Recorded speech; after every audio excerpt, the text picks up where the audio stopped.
ভালোবেসে যে বাইতুল মুকদ্দাসের কথা আল্লাহ রাব্বুল আলামিন পবিত্র কালামে পাকে ঘোষণা করেছেন সূরাতুল বনী ইসরাঈলে সুবহানাল্লাযী আসরা বিআবদিহি লাইলাম মিনাল মাসজিদিল হারাম ইলাল মাসজিদিল আকসা।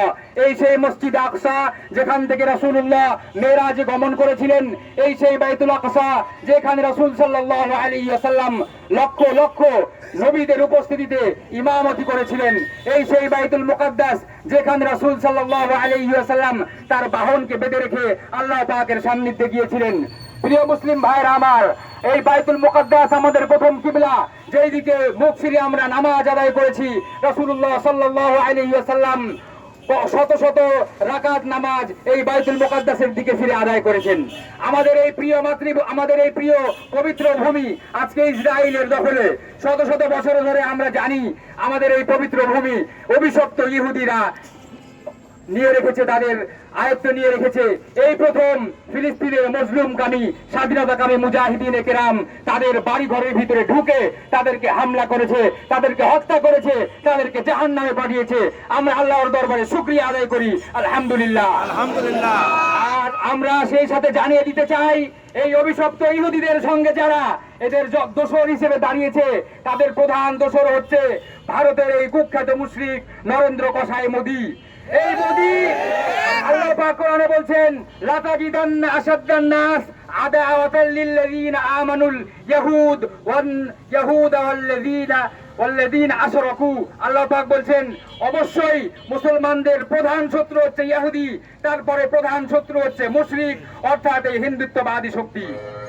আমরা এই ভারতকে বন্ধু হিসেবে অনেক সময় ঘোষণা করে থাকি, কিন্তু এই ভারত সর্বোচ্চ নিকৃষ্ট একটা জাতি।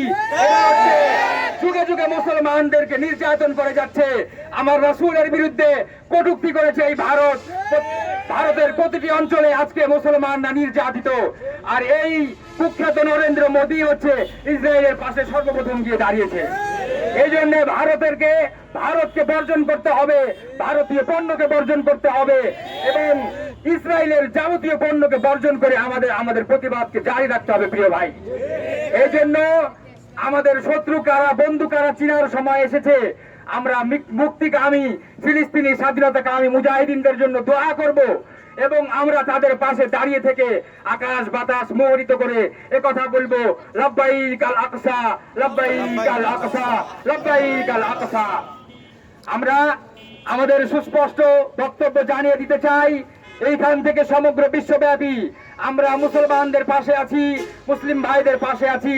তাদের জন্য শরীরের ঘাম, শরীরের রক্ত বিন্দু দিয়ে আমরা তাদের পাশে থাকতে চাই।